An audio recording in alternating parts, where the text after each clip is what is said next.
ताज्या बातम्यांसाठी MH41 news चॅनलला सबस्क्राईब करा आणि बेल आयकॉनला प्रेस करा. दगा सुखदेव दाते, राहणार टाकळी, तालुका मालेगाव, जिल्हा नाशिक. काय प्रकरण आहे नेमकं? आमचं हे रस्त्यावरून रस्ता चालू असताना सामनेवाले म्हणतात आम्हाला रस्ता नाही असं. ओके, कोण आहेत ते समोरचे पार्टी? ते आमचे चुलत भाऊ आहेत. ओके, कधीपासून चालू आहे प्रकरण? 6 महिन्यामध्ये चालू. माझं म्हणणं असं आहे का बुवा 582 गटाचा जो 3-4 वाल्यांनी जो अर्ज केलेला आहे तो आमच्याबद्दल खोटा अर्ज दाखल केलेला आहे. कारण की रस्ता आज रोजी चालू रस्ता आहे आणि त्यांनी अर्जामध्ये बंद दाखवलेला आहे. तर त्या गोष्टीवर तहसीलदार साहेब आले होते, त्यांनी पंचनामा केला. पण पंचनामा हा त्या जागेवरच झाला पाहिजे होता. त्यांनी ते असं कुठलंही काही केलं नाही, फक्त पाहणी करून घेतली आणि ते निघून गेले. आणि ते पंचनामा आम्ही नंतर त्यांच्याकडे तिथं मागितला तर त्या गोष्टीसाठी त्यांनी आम्हाला 3 महिने लावून दिले. पंचनामा आम्हाला वेळेवर त्यांनी दिला नाही. ते गेले का विचारलं का ते उडवाउडवीचे उत्तर द्यायचे का नाही दिला, पण तो आम्ही खोटा पंचनामा दिला. कारण की त्यांनी आहे ना तर सह्या बी ज्या पंचांच्या सह्या आहे त्या अर्जदारच च्या सह्या घेतलेल्या आहे पंच म्हणून. आणि माझ्या वडिलांची जी सही आहे ते मराठीतून सही करता, तिथं त्यांनी इंग्लिशमधून सही खोटी मारून घेतलेली आहे. मालेगाव तालुक्यातील टाकळी येथील 2 सख्ख्या भावांनी त्यांच्या मालकीच्या गट नंबर 582 क्रमांक 1 जमिनीतून जाणाऱ्या रस्त्याबाबत करण्यात आलेल्या स्थळ पंचनाम्यावर गंभीर आक्षेप घेत शासनाकडे न्यायाची मागणी केली आहे. संबंधित प्रकरणातील दोन्ही पक्ष हे एकाच कुटुंबातील चुलत भाऊ असून अनेक वर्षांनंतर पुन्हा मालकीच्या जमिनीवरून वाद निर्माण करण्यात आल्याचा आरोप करण्यात आला आहे. संबंधित भावांच्या म्हणण्यानुसार त्यांच्या कुटुंबाची विभागणी 1971 मध्ये झाली होती. तसेच अधिकृत खातेफोड करून प्रत्येकाच्या मालकीचे वाटे निश्चित करण्यात आले होते. त्यांच्या मालकीच्या जमिनीतून सुमारे 8 ते 10 फूट रुंदीचा रस्ता जात असून तो अनेक वर्षांपासून वापरात आहे. मात्र तहसील कार्यालयाच्या स्थळ पंचनाम्यात या रस्त्याचा उल्लेख पायवाट असा करण्यात आल्याने त्यांनी तीव्र नाराजी व्यक्त केली आहे. कुटुंबाचा आरोप आहे की स्थळ पंचनाम्याची प्रत मिळण्यासाठी तब्बल 2.5 महिने लागले.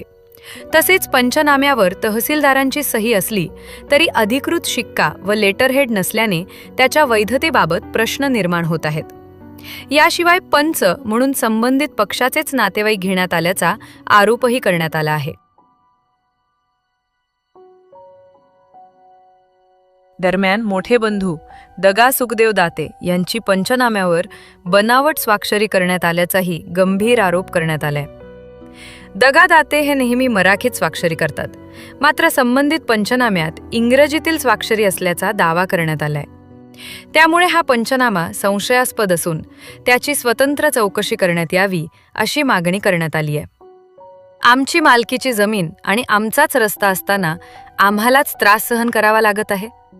शासनाने निष्पक्ष चौकशी करून आम्हाला न्याय द्यावा अशी मागणी संबंधित भावांनी केली आहे.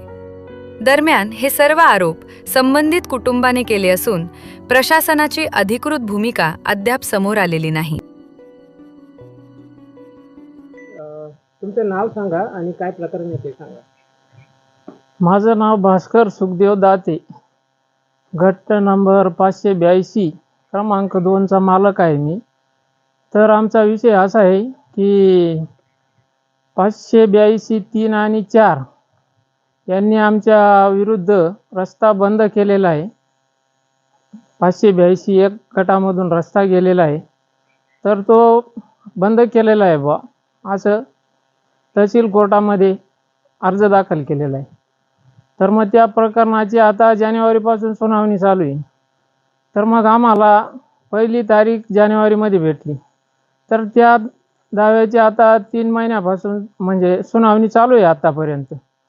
तर आम्हाला प्रत्यक्ष स्पॉट विजिटची तारीख पहिल्यांदा आम्हाला मार्चमध्ये भेटली वाटतं साधारणतः. तर त्यावेळेस पण तहसीलदार साहेबांनी तारीख दिली, आले नाही. दुसऱ्यांदा पण तारीख दिली, आले नाही. तिसऱ्यांदा आम्हाला कुठल्याही प्रकारची तारीख किंवा इन्फॉर्मेशन महसूल विभागाकडून भेटलेली नाही. ते 4 वाजता आले, पंचनामा करून घेतला तर पंचनामा त्यांनी असा केलेला आहे की समोरच्या पार्टीने रस्ता बंद करून घेतलेला आहे बुवा, तर तो आज तिथं पोझिशन अशी आहे रस्त्याची की तिथून 8 फुटाचा JCB जातो, बरोबर आहे. त्याच्यानंतर ट्रॅक्टर जातो.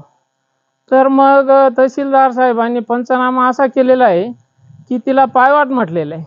मग पायवाट किती फुटाची असते हे तहसीलदार साहेबांनी आम्हाला त्याची व्याख्या सांगावी. तसंच हा खोटा पंचनामा केलेला आहे आमच्या विरुद्ध, बरोबर आहे. पंचनामा तर खोटा केलेलाच आहे. तर मग रस्ता बंद आहे हे सिद्ध कशावरून करून राहिले त्याच्यावर. तर माझी महाराष्ट्र सरकारला एक विनंती आहे की महसूल विभागामध्ये पंचनामा अशा पद्धतीने केलेला आहे की तो एकदम कोऱ्या कागदावर आहे. पंचनामा करताना साक्षीदार कसे लागतात, बाहेरचे लोक लागतात, बरोबर आहे. त्याच्यामध्ये पंचायतचे जे आपण निवडून दिलेले पदाधिकारी असतात त्यांना अधिकार आहे, किंवा शेजार पाजारच्या शेतकऱ्यांना अधिकार आहे पंच म्हणून. तर इथं पंच म्हणून जे आहेत अर्जदारच आहे. समोरचे ज्यांनी अर्ज दाखल केला आहे विमलबाई भाऊसाहेब दाते, त्यांचे रिलेटिव्ह आहेत 1 नंबरचे संतोष गैनाजी दाते आपलं शेवाळे. त्याच्यानंतर शरद तुळशीराम दाते, संतोष तुळशीराम दाते हे त्यांच्या घरातले लोक आहेत. दगा सुखदेव दाते हा व्यक्ती त्यांच्या रोजनाम्याला जिथं आम्ही कारखाना जातो तिथं मराठीमधून सही करतो हा मनुष्य, त्याचं नाव पंचनाम्यावर त्यांनी टाकून ती सही डुप्लिकेटमध्ये इंग्लिशमध्ये मारून घेतलेली आहे. या सुद्धा गोष्टीची दखल घेण्यात यावी. हे सगळं डुप्लिकेट काम आहे. सरकारच्या वतीने आम्हाला ज्यावेळेस नोटीस येते तहसील विभागाकडून त्याला लेटर हेड असतं, बरोबर आहे. तर आमचा पंचनामा ज्यावेळेस झाला त्यावेळेस तो कोऱ्या कागदावर पंचनामा झालेला आहे. तिथं तहसीलदार साहेबांचा कुठं गव्हर्नमेंटचं लेटर हेड नाही आहे ना, तहसीलदार साहेबांचा शिक्का नाही आहे. आपण कुठल्याही विभागाकडून पंचायतमधून दाखला घेतो तरी त्याला लेटर हेड असतं, बरोबर आहे. तिथल्या कर्मचाऱ्याचा सही शिक्का असतो, किंवा तहसीलमधून आपण एखादा दाखला घेतो त्याच्यावर लेटर हेड असतं, सही शिक्का असतो. हा पंचनाम्यावर कुठल्या प्रकारचं काय आहे, बरोबर आहे. त्याच्यानंतर पंचनामा झाला 9 मार्चला. आम्हाला कॉपी केव्हा भेटलेली ती आम्हाला परस्पर आले नाही. आमच्या वकील साहेबांकडे 25 मे रोजी, म्हणजे कमीत कमी 2.5 महिन्याचा कार्यकाळ लोटला. 9 मार्चला पंचनामा झाला. आम्ही त्याच्यानंतर कमीत कमी आमच्या 3-4 तारखा झाल्या.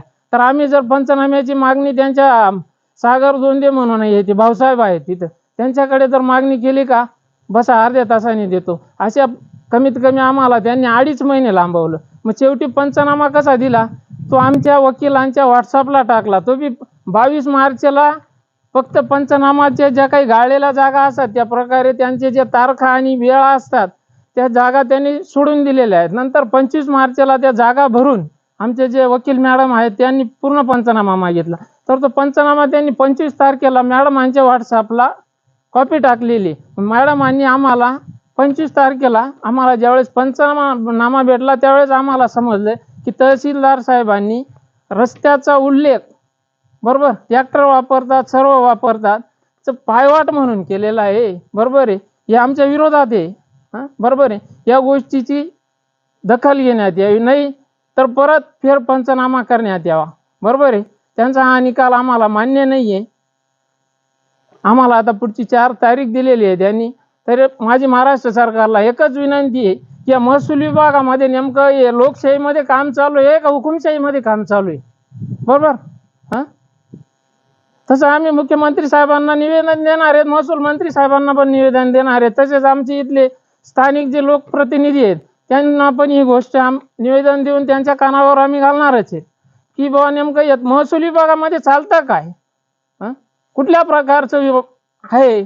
तुम्ही आमचं एकच म्हणणं आहे तहसीलदार साहेबांना, तुम्ही जी इथं वस्तुस्थिती आहे जागेवर रस्ता चालू असून सामनेवाल्यांनी अर्ज रस्ता बंदचा केलेला आहे ना, मग तुम्ही त्याच विषयावर पंचनामा करा, बरोबर आहे.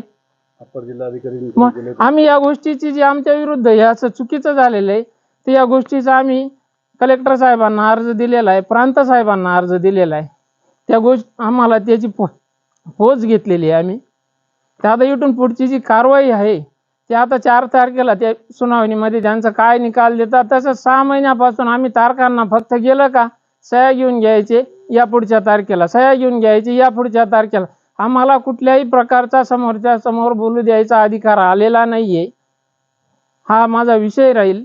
तसेच भावाची सही डुप्लिकेट मारून, तसेच जो स्थळ पाणीचा पंचनामा आहे, घरातलेच सदस्य त्यांनी अर्जदार पंच म्हणून, त्यांचे नातेवाईक पंच म्हणून त्यांच्या सह्या करून, ह्या ज्या गोष्टी आहेत ह्या कुठल्या कायद्यामध्ये बसू राहिल्या मला सांगा.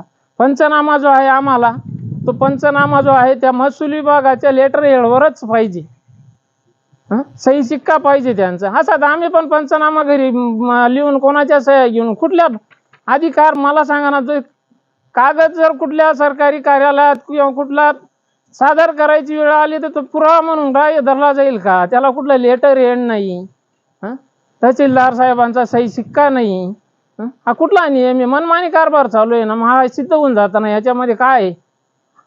50 वर्षापासून आम्ही हा भोग भोगून राहिलो. कमीत कमी आम्ही 2 भाऊ आहे, समोरचे 5 भाऊ आहे. 50 वर्षापासून आम्हाला कुठल्या ना कुठल्या कारणावरून त्रास दिला जात आहे. सतत आजही त्रास चालू आहे. ज्या गोष्टी आम्ही सहन करून घेतो म्हणून त्यांचं आजही चालू आहे. 50 वर्षापासून आमचे कमीत कमी 1971ला विभक्त झालेले आहेत. आज किती दिवस झाले? 50 ते 60 वर्षापासून त्रास माझ्या वडिलांनी भोगला. आज आम्ही 2 भाऊ भोगतोय आणि आमची 3री पिढी चालू आहे आज.